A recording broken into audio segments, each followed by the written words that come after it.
Hello,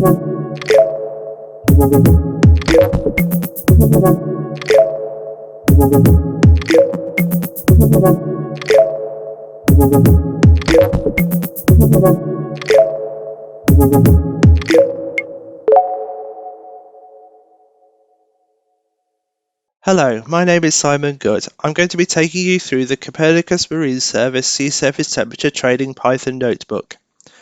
Within this notebook, we're going to be looking at two data sets of sea surface temperature which are provided by the Copernicus Marine Service. We're going to be doing some visualization on both and also a little bit of data analysis on one of them. As I go through the notebook, I will be running the code in some of the cells using the Shift and Enter keyboard shortcut. You can also run code within cells by selecting the cell and using the arrow button near the top of the screen. The first part of the notebook takes us through some initial setup. This has already been done within the training environment, but in case the notebook is being run outside of the training environment, I will briefly go through the steps.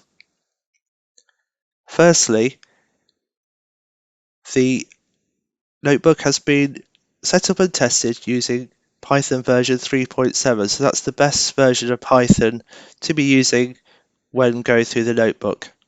We can check which Python version we have by running the code within this cell here. So if I do run that, it tells me that I do indeed have Python 3.7. If I didn't have the correct version of Python, this command would use the Anaconda Python package management system to install the correct version of Python. We need a number of Python modules to do the notebook. These are listed in the table here alongside a brief explanation about what each does. If we need to install these Python modules, we can use this command here, which again uses the Anaconda package management system. The command can be copied to a separate cell and then executed. Finally, in this section, we want to create some directories to hold our input data and any outputs that we produce. The input directory is going to be called data, the output directory is going to be called out. This code cell defines a small function that checks if these exist and if not, creates them. So I can run that cell, but as can be seen on the left here, we already do have those directories. In the third section of the notebook, there is a brief description of the data that we're going to be using and also how to download the data if we don't have them already. So both data sets that we're going to be using are at level 4, which means that any gaps between observations have been infilled. So these are spatially complete data sets that cover the global ocean. For the first example that we'll do later on, we're going to use this product here.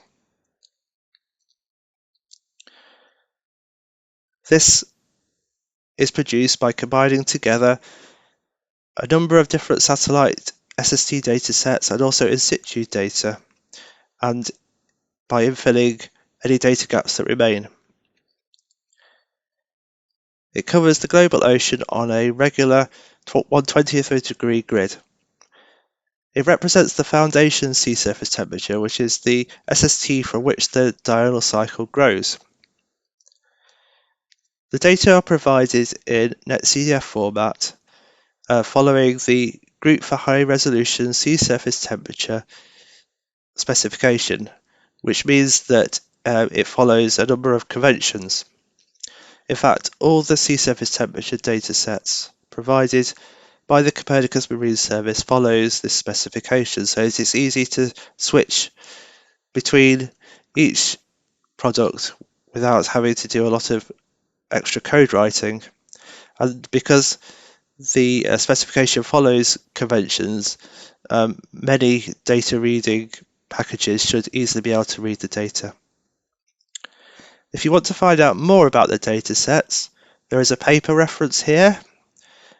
or you could go to the product page on the Copernicus Marine Service website. So if I click on that, it will take me through to that page.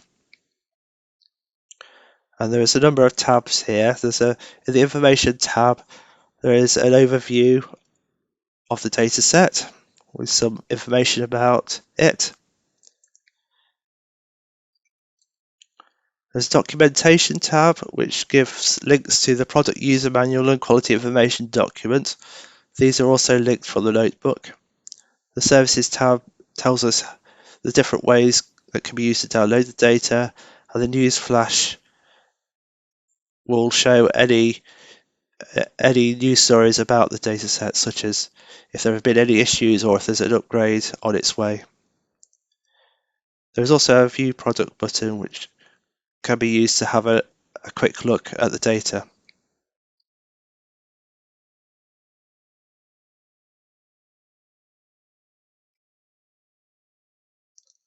So if I go back to the notebook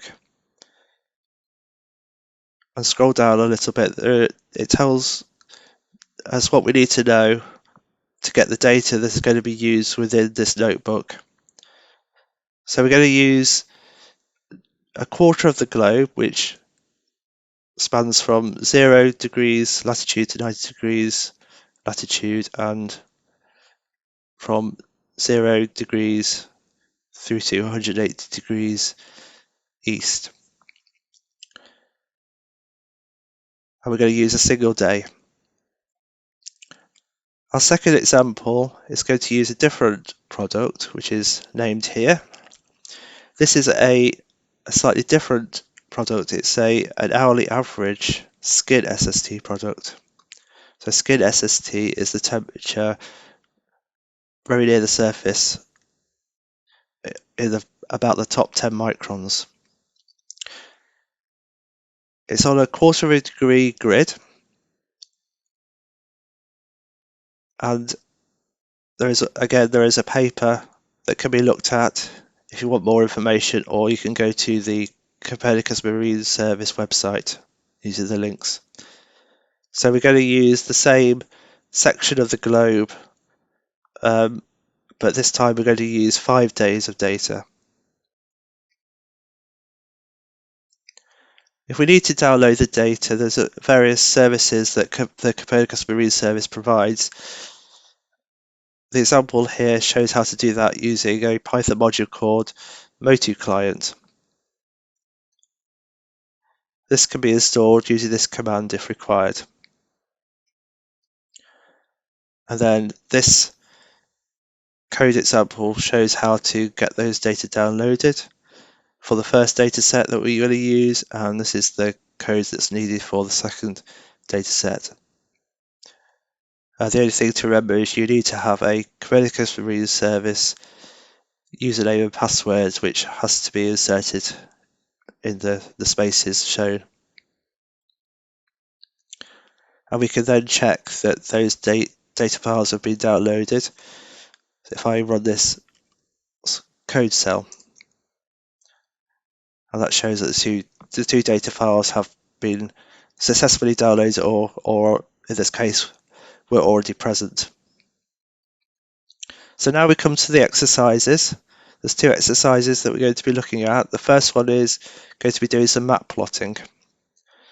And the first bit is to import the Python modules that we need to use. So if I go through these code cells, it will do that for us. We also have a region code and notebook code, which are predefined, that we need to set up.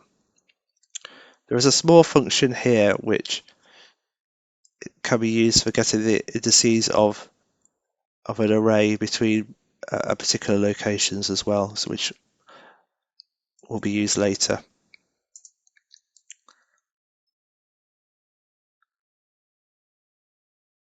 And also we need to be able to tell Python where our data is going to be and where our output will be going to be. And actually our output will be specified using the region code of the notebook code that we defined earlier.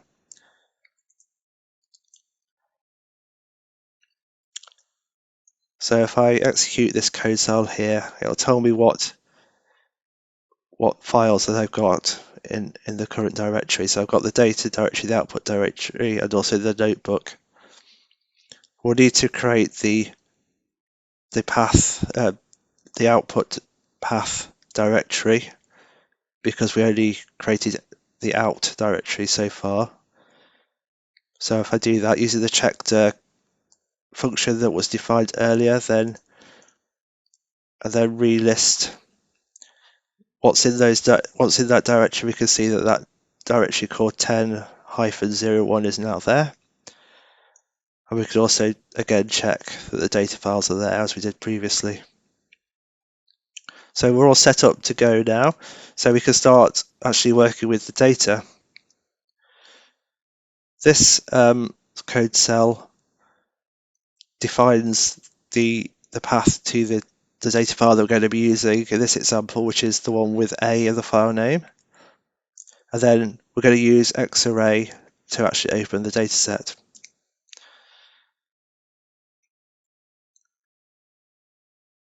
So the data set is now using this SST_DS variable, and we could interrogate that to get some more information about it.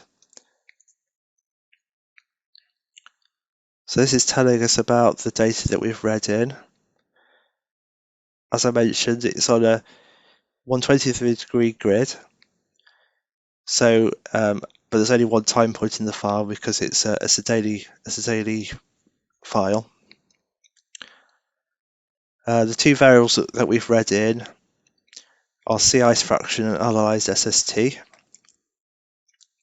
and it also lists some of the attributes that are associated with the data.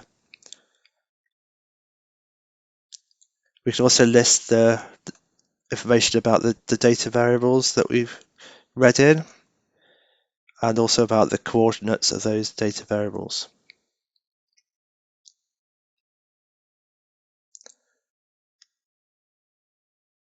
Now we come to thinking about what we're going to plot. So in this cell here, the var_name variable will define what we're going to plot later. So it's set to analyzed SST at the moment, so we could display the sea surface temperature. It could also be changed to be sea ice fraction if we want to show the sea ice information. Now we come to the plotting. So there's quite a large code cell here which defines a bit more about what we're going to plot. In particular, I want to highlight this section here, which can be used to define the region that's going to be plotted. At the moment, it's just set to be the full region that's been read in. And here we can also adjust the range of values that are going to be showed. At the moment, this is set to be the full range, but we could change that, uncomment this code here by removing the hash and defining a range that we want to show. So I'll run that code cell. And then here is the plotting code, which again is quite a long code cell. It's using the base map module to define a map, and then this is displayed later on once we get down to the show command. It also saves the output file to the output directory that we previously defined. So if I run this code cell, it should fairly quickly produce a map of sea surface temperature, and here it is.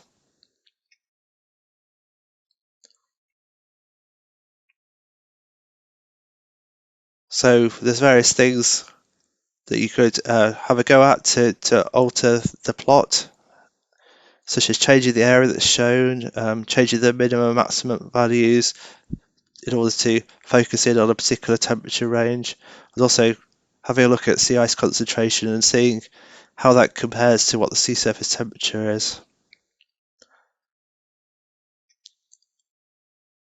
Now in exercise 2, we're going to be looking at some time series of data using the second data set that we downloaded.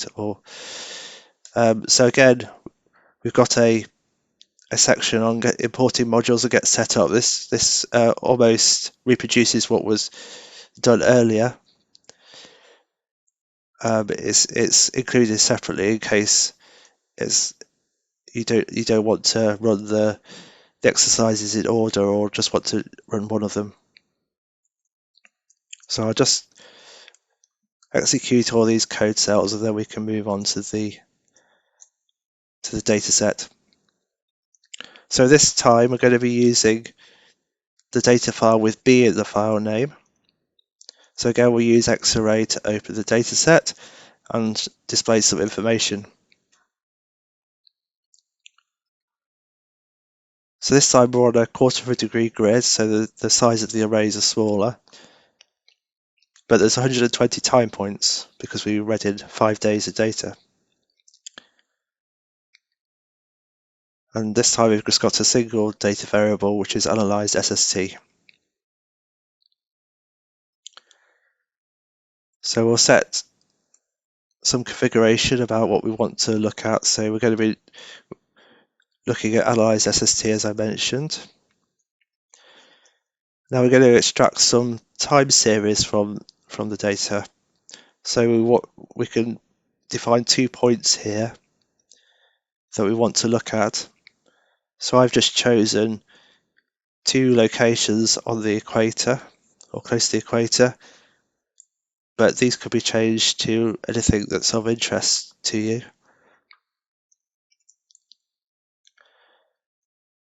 And then we can use this code here to extract the time series for those selected data points. And if I run that, it gives me some information about what it's done.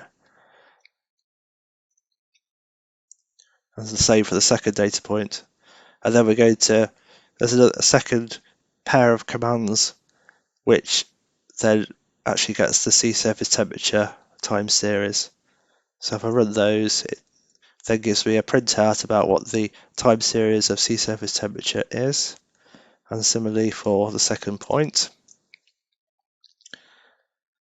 Now we're actually going to convert these 2 data sets into a pandas data frame for further work. So this code does that, and it's a convenient way to work with the data. So I run that code cell, and then we can look at what the data looks like now. So this is just going to print out that data frame for 100 time points. And now that it's in this data frame, we can get a nice printout of the time series along with the dates associated with each.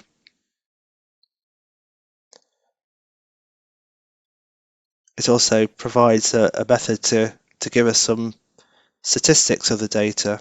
So using this describe command, so it tells us that we've got 120 time points. It tells us the mean value along the time series, the standard deviation, min and max, and things like that. Another thing we can do is use the resample command to do some daily averaging. So if I do that and then print out the result, it now prints out a value for each day rather than each hour, along with the average in each day. You'll note that I've also included some code here which slightly changes the time point associated with each of these daily averages by 12 hours. That's because by default the time point is at the beginning of the day, but for plotting purposes it's better for it to be referenced to the middle of the day. We can save those data to a comma separated variable file fairly easily using these commands. It tells us that we've produced this output file here. And finally, we can do some plots of what we've produced. So this sequence of code here will plot both the hourly and, which is this section here, and the daily average time points that we've calculated.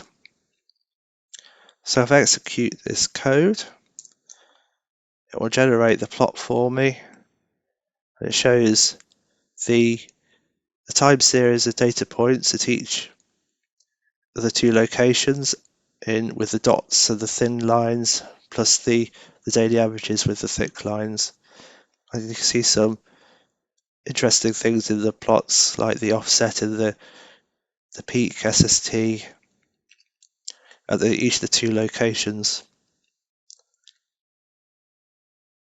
So there's various things you could do to change the plot, and for example, changing the locations that are being plotted, downloading a longer time series, although you may want to restrict the size of the region that you're extracting if you do that, because otherwise the file size can get quite large. And then look at how the SST changes over longer time periods. Other things that could be done were things like finding the daily minimums and maximums.